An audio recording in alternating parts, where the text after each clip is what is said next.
नमस्कार,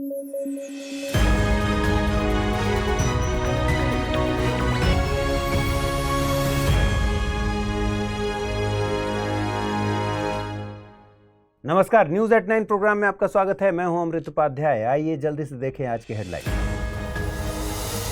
Israel Hamas पर करने वाला है बड़ी कार्यवाही। अमेरिका की सेक्रेटरी ऑफ स्टेट पहुंचे इजराइल।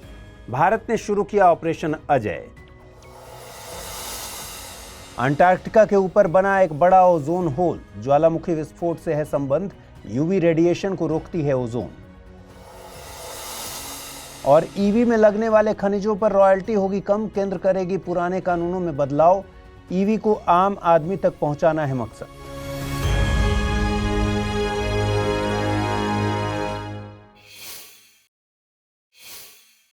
आइए खबरों की शुरुआत करें। इजराइल और हमास के बीच जारी युद्ध का आज 6वां दिन है। आपको जानकारी होनी चाहिए कि यहां की सिचुएशन बहुत पेचीदा है। क्यों है? क्योंकि हमास ने सैकड़ों लोगों को बंधक बना के रखा है, जिसमें इजरायलियों के साथ विदेशी नागरिक भी शामिल हैं। विदेशी नागरिकों में अमेरिकी भी शामिल हैं। इस वजह से इजराइल अब तक कोई बड़ा कदम नहीं उठा रहा था। हालांकि इसी बीच इजराइल की सेना ने कहा है कि वह गाजा पट्टी पर मैदानी जंग की तैयारी में है और सेना का गाजा पर कब्जा करने का प्लान तैयार है। गाजा पट्टी की सीमा पर इजराइल ने 3 लाख से ज्यादा सैनिकों को तैनात कर दिया है। यह सिचुएशन कितनी गंभीर है, इसका पता आप इस बात से लगा सकते हैं कि इजराइल के पीएम ने एक वॉर कैबिनेट बना दी है और विपक्ष को मिलाकर आपातकालीन सरकार भी बना दी गई है। आपको बता दें कि अमेरिका के secretary of state Antony Blinken भी इजराइल पहुंच गए हैं। बताया जा रहा है कि इनकी यात्रा का मकसद इजराइल और हमास के बीच किसी बड़े युद्ध होने की सिचुएशन को टालना है। इसी बीच भारतीय विदेश मंत्री एस जयशंकर ने इजराइल में फंसे भारतीय नागरिकों को निकालने के लिए एक ऑपरेशन चलाया है। इस ऑपरेशन का नाम है ऑपरेशन अजय। ये बहुत गर्व की बात है कि भारतीय सरकार हमेशा अपने नागरिकों को ऐसी मुश्किल सिचुएशन से निकालने के लिए प्रोएक्टिव रहती है। चलिए बीते कुछ सालों में अपने नागरिकों को वापस लाने के लिए भारत के कुछ इंपॉर्टेंट मिशंस के बारे में बात कर लेते हैं, जो आपके एग्जाम पॉइंट ऑफ व्यू से इंपॉर्टेंट है। सबसे पहले बात करते हैं ऑपरेशन गंगा की। रूस यूक्रेन संकट के कारण यूक्रेन में फंसे भारतीयों को वापस लाने के लिए ऑपरेशन गंगा शुरू किया गया था।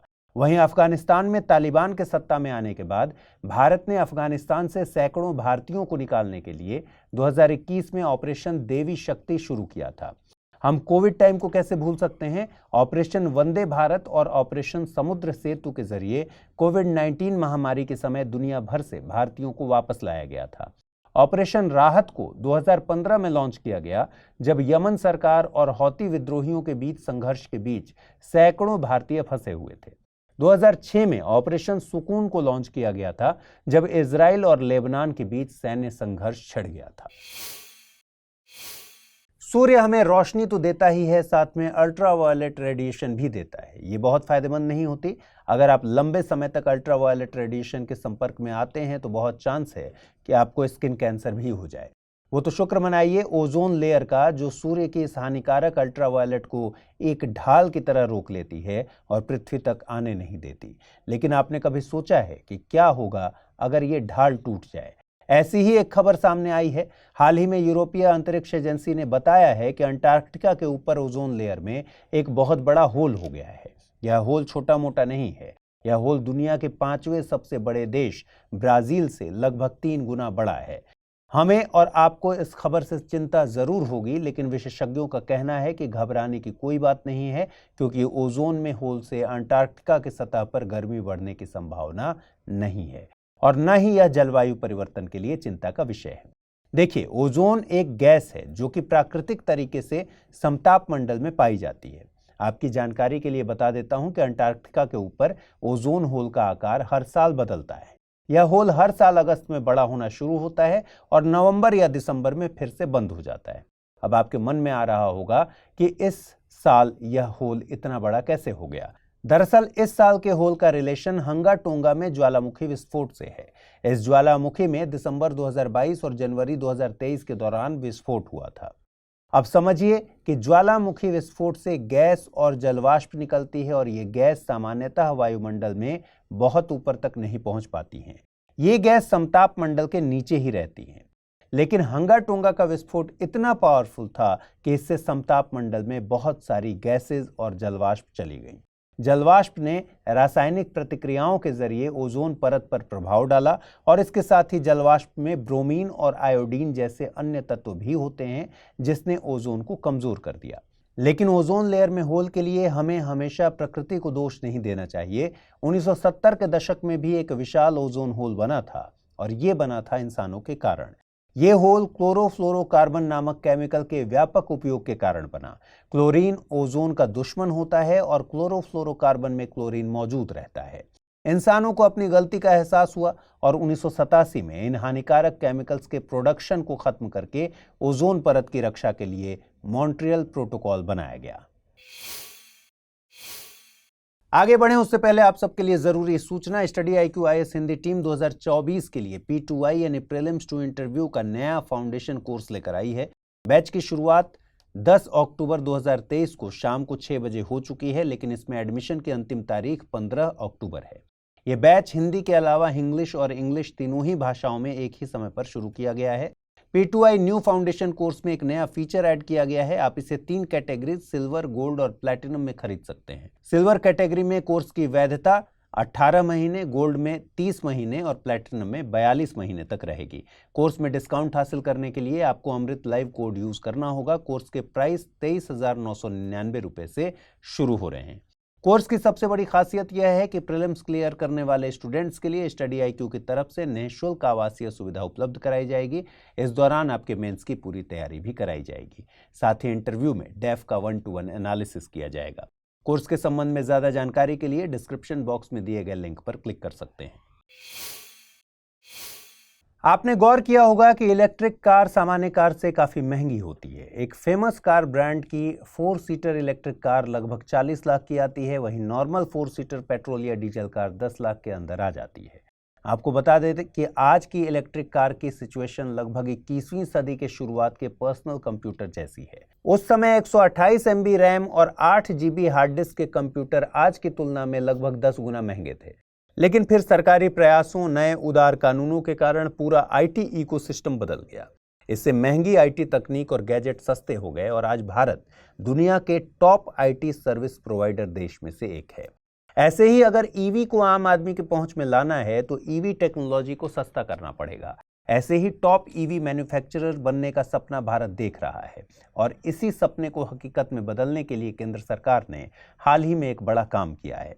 दरअसल केंद्र सरकार इलेक्ट्रिक वाहनों में लगने वाले महत्वपूर्ण तत्वों की रॉयल्टी को कम करने के लिए पुराने कानून में बदलाव करने वाली है और इसके साथ ही पूरी लाइसेंसिंग की प्रक्रिया को आसान बनाने वाली है। अभी पुराने कानूनों के तहत रॉयल्टी लगभग 12% थी, अब इसको घटाकर 3% तक लाया जाएगा। इलेक्ट्रिक वाहनों में लगने वाले महत्वपूर्ण तत्व हैं लिथियम, नायोबियम और दुर्लभ पृथ्वी तत्व। अब आप सोच रहे होंगे कि इससे आपको क्या फायदा होगा। इससे फायदा ये होगा कि आने वाले समय में अपने देश को इन खनिजों का महंगा आयात नहीं करना पड़ेगा और कई सरकारी और प्राइवेट कंपनियां इन खनिजों की माइनिंग करने लगेंगी। अब देश में ही इन खनिजों का उत्पादन शुरू होगा तो लिथियम जैसे तत्वों की कीमतें कम होंगी और आपको 40 लाख की इलेक्ट्रिक कार 10 लाख तक में मिल सकेगी। आपको जानकारी के लिए बता दें कि कुछ महीनों पहले जम्मू और कश्मीर में 5.9 मिलियन टन के लिथियम भंडार की खोज की गई थी। भारत फिलहाल अपनी जरूरत का सारा लिथियम आयात करता है। Lithium rechargeable lithium ion battery का एक महत्वपूर्ण घटक है जो इलेक्ट्रिक वाहनों, लैपटॉप और मोबाइल फोन में यूज होता है। इलेक्ट्रिक व्हीकल इकोसिस्टम में उपयोग किया जाने वाला ऐसा ही एक अन्य महत्वपूर्ण तत्व है दुर्लभ पृथ्वी तत्व यानी रेयर अर्थ एलिमेंट। दुनिया भर में इन REE का अधिकांश उत्पादन या तो चीन से होता है या वही सिंथेसिस होता है। EV में दुर्लभ पृथ्वी तत्वों का उपयोग मोटरों में किया जाता है, न कि बैटरी में। इन मोटरों में उपयोग किए जाने वाले चुंबक दुर्लभ पृथ्वी तत्व जैसे नियोडिमियम, टेरेबियम और डिस्प्रोसियम से बने होते हैं।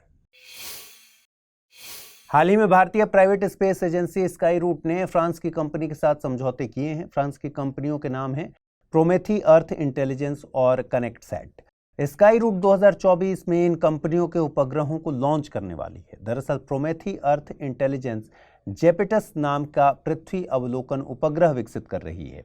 इन उपग्रहों को अंतरिक्ष भेजने के लिए स्काई रूट एरोस्पेस के विक्रम रॉकेट का उपयोग किया जाएगा। विदेशी उपग्रह निर्माता कंपनियां इसलिए भी भारत का चयन करती हैं क्योंकि दुनिया में सबसे सस्ती और रिलायबल उपग्रह लॉन्चिंग सुविधा भारत में ही उपलब्ध है। आपकी जानकारी के लिए बताएं कि Skyroot aerospace private limited एक भारतीय निजी एरोस्पेस मैन्युफैक्चरर और कमर्शियल लॉन्च सर्विस प्रोवाइडर है। इसका मुख्यालय हैदराबाद, तेलंगाना में है।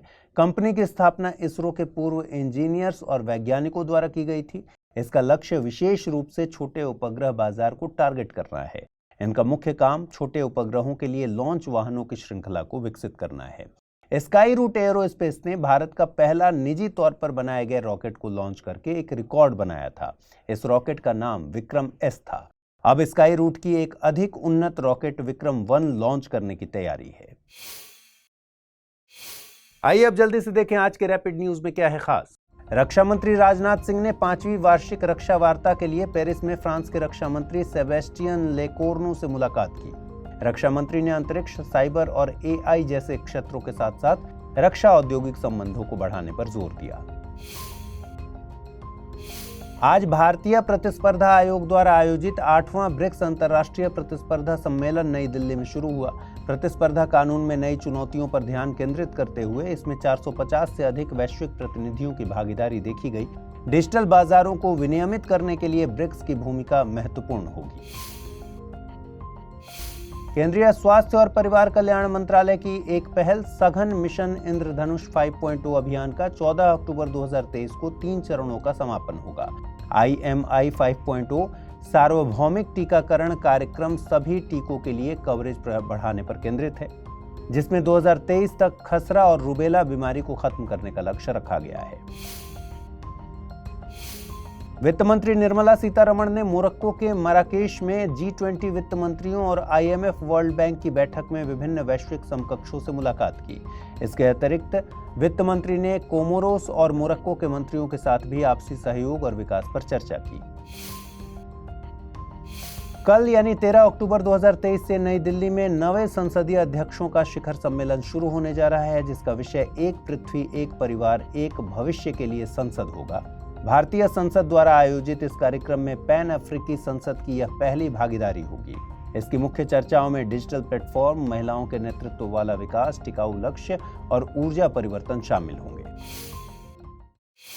आइए अब जल्दी से देखें आज के बुलेटिन पर आधारित क्या प्रश्न बन सकते हैं। पहला प्रश्न, निम्नलिखित जोड़ियों पर विचार करें। ऑपरेशन सुकून लेबनान, ऑपरेशन राहत यमन, ऑपरेशन गंगा यूक्रेन। ऊपर दिए गए युग्मों में से कौन सा या से सही है या हैं? केवल 1 और 2, केवल 2 और 3, केवल 1 और 3 या फिर 1, 2 और 3। अगला प्रश्न है, हाल ही में भारतीय private space agency Skyroot ने किस देश के उपग्रहों को लॉन्च करने का समझौता किया है? France, Italy, Spain, Germany.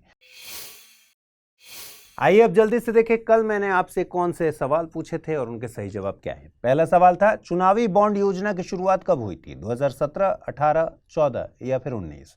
सही जवाब है ऑप्शन बी। अगला प्रश्न है, निम्नलिखित में से किन जनजातियों को आवास अधिकार नहीं मिले हैं? सहरिया, भारिया, कमार, बैगा। सही उत्तर है ऑप्शन ए। तो आज के बुलेटिन में इतना ही। कल रात 9 बजे आपसे फिर से मुलाकात होगी। ख्याल रखिए, ठीक से पढ़ाई कीजिए। अगर आप इस बुलेटिन की PDF हासिल करना चाहते हैं तो अमृत उपाध्याय 007 टेलीग्राम चैनल है, जिस पर इसकी PDF रोजाना मिलती है। आज पूछे गए सवालों का जवाब जरूर कमेंट बॉक्स में दीजिएगा। नमस्कार।